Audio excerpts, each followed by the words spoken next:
Gordana Ćirinić, dobitnica je ovogodišnje Ninove nagrade za roman Ono što oduvek želiš u izdanju Narodne knjige. Nagradu je dobila većinom glasova, također ona je tek 4. žena dobitnik u istoriji ovog priznanja. Upravo gospođa Gordana Ćirinić je i gost emisije Srbija Online. Dobar dan i dobrodošli. Dobar dan. Ovo je velika čast, 4. žena po redu koja je dobila ovu veliku prestižnu nagradu. Da.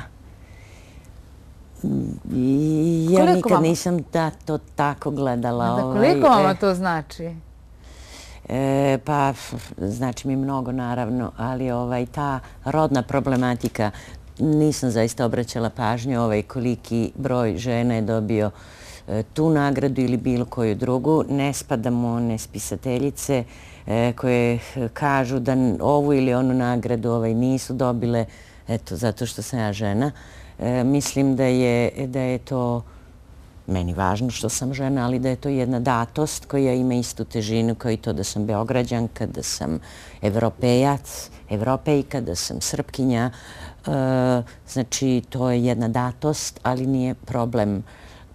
Uvek sam cenila i pisce koji imaju muškarce pisce i na njima učila koji imaju, moglo bi se čak reći, i ženski senzibilitet. Tako da mislim da književna vrednost ne počiva tu. I nije me interesovalo to da brojim koja sam žena. Nagrada će vam biti sutra uručena? Tako? Da. 26. da, sutra će vam biti uručena u Skupštini grada Beograda. Pa da, eto, prošlo je nedelju dana između proglašenja i dodele. To je za mene prvi trenutak, naravno, bio velika radost. Zatim se to pretvorilo malo i u jedno olakšanje, budući da je to tako jedna stepenica, visoka stepenica koju ipak društvo i okolina nameću romanopiscu. Zbog toga olakšanje, a sigurno i zamor. Ovo nije vaša prva nagrada, je li tako? Pa nije, ne. Moram priznati da su mene kritičari od kad sam počela kao pesnikinja uvek sasvim dobro tretirali. Prvu knjigu si izdali 2000. godine, je li tako? Prvu knjigu sam izdala 80. 80. čak? Da, ja sam počela kao pesnik. Znači, bila sam još student. Moja knjiga je prva pesama bila zapažena, zvala se Mesečeva trava i ona je dobila jednu lepu nagradu čije ime ovako zvuči danas malo neobično, pogotovo ako treba da prevedem naziv te nagrade na neki strani jezik. To je 7 sekretara Skoja. Ali sam ja bila veoma ponosna na nju zato što se ona dodeljivala za celu onu bivšu Jugoslaviju i data mi je u Zagrebu. Dobro, u književnost ste ušli kroz zbirku pesama i u ovoj knjizi ima jedna pesma. Da li još pišete poeziju? Pa, u svojoj posljednjoj zbirci pesama, objavljenoj, čiji je naziv Gorka voda, stoji pesma koja zatvara tu zbirku i čiji je naslov Posljednja pesma. To je neki vid svođenja računa sa poezijom. U mladosti sam krenula kao pesnik misleći da je to najlakši put. U mladosti sam imala daha samo za pesmu. Tokom godina pokazalo se da je poezija najteži put. Ja sam lično smatram bila u jednoj vrsti nesporazuma sa poezijom, što ne znači da recepcija mojih pesama nije bila dobra. Međutim, sa prozom nisam u nesporazumu. Ne pišem više pesme, što ne znači da sam se ja zarekla onom posljednjom pesmom, da ih nikad više neću pisati. Znači, ja proturim po neku pesmu u nekoj knjizi proze, kao što je u prošloj knjizi Pripovedaka, Kaprici i duže priče, također ide jedna pesma i ovdje je ubačena jedna pesma i pripisana mom junaku. Tako da... Ko je junak ove knjige? Ko je junak? Junak se zove Slobodan. Njegovo ime se i ne pominje u knjizi, sem na posljednjoj stranici, njegovo puno ime. To je muškarac. Čitav roman je zapravo jedno pismo bratu u kome on na neki način svodi račune. To je intelektualac, čovjek na pragu starosti koji se osjeća kao gubitnik. I naslov sam je naslov interesantan, ono što od uvek želiš. Naslov je preuzet iz jedne televizijske emisije. Mislim da kod nas taj reality show nije prikazivan, ali drugde jeste. I zvao se Ono što od uvek želiš. Taj reality je naravno značio to. Naziv je bio bukvalan. Onog trenutka kad sam preuzela naziv emisije za naslov romana, taj iskaz se usložnjava. On sadrži naravno ironiju, za mene sadrži i dramatiku, sadrži i možda dijagnozu savremenog sveta.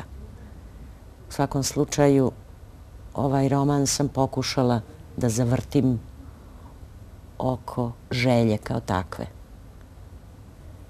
Koliko dugo je nastajao ovaj roman? Koliko ste radili na njemu? Ovo je 4. moj roman. Jedan od njih je veoma dug. Zvao se Kuća u Puertu. To je sigurno i roman koji je najviše čitan. Ima je gotovo 500 stranica. Ostali moji romani, čiji su naslovi Pretposlednje putovanje, Poljubac i najzad Ono što od uvek želiš, su kraći romani, imaju oko 200 stranica štampanih. Za svaki od ova 3 romana bilo mi je potrebno otprilike godinu dana pisanja, naravno onda kad roman krene svojim sigurnim putem. Dobro, vi u ovom romanu pominjete neke gledane TV emisije, kao što je Trenutak istine, Veliki brat, Farmu. Odakle to? Zašto? Te emisije se samo uzgred pominju. Psihička struktura mog junaka je takva da je on zavisnik. On je ceo život proveo kao zavisnik. Nekad je to bio alkohol, duvan, nekad ljubav. Međutim, on je postao zavisnik od televizije. On strašno mnogo gleda televiziju i kaže da to čini 7 ili 8 sati dnevno. Ja sam mislila da preterujem. Međutim, iznenadila sam se kada su nedavno izašli podaci da u proseku naš čovek gleda 5 sati dnevno televizije, znači i nisam tako preterala. Dakle, moj junak svaki dan gleda strašno mnogo emisija. On preskače te realitije jer to ne voli da gleda. On je vezan za ove serije o forenzičarima. Međutim, tu i tamo idu komentari o mnogim drugim emisijama, ali njihov sadržaj ne prenosim u svoju prozu.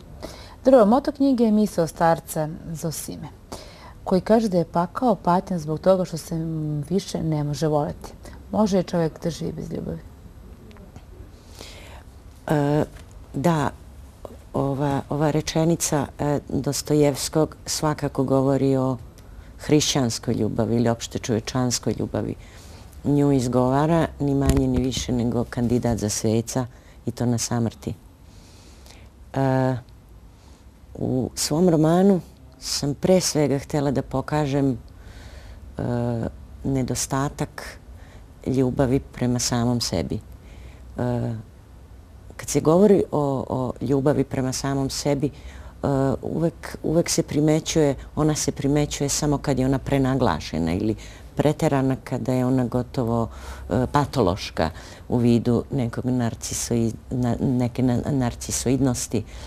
Međutim, ja smatram da je zapravo jedna i dijagnoza i drama savremenog čoveka što ima jako malo ljubavi za samog sebe. Polna ljubav također je vrlo važna i u ovom romanu i za sve nas, ali nje se moj junak seća i mislim da su ljubavi zaljubljenosti posvećene neke lepe stranice. Dobro, ovo je druga godina zaradom da je nagrada, Ninova nagrada, pripala spisateljicama. Da li možemo da kažemo da na velika vrata se najavljuje pravo priznanje ženskom pismu na domaćoj književnoj sceni?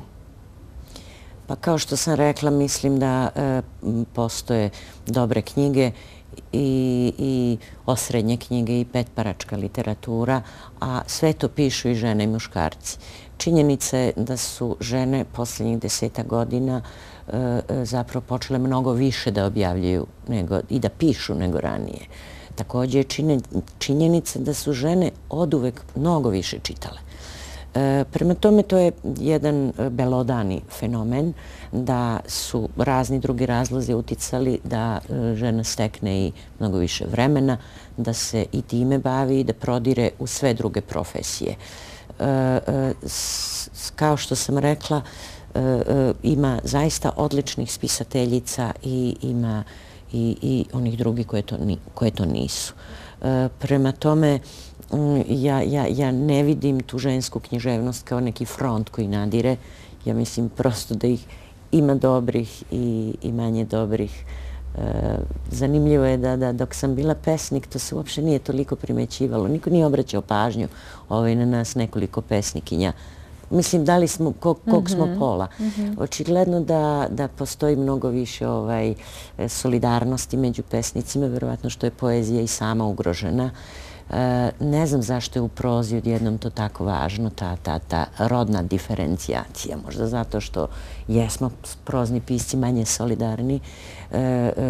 Tačno je da se obrće mnogo više novca u vezi sa romanom. Izdavači mnogo više vole roman, bolje ga prodaju.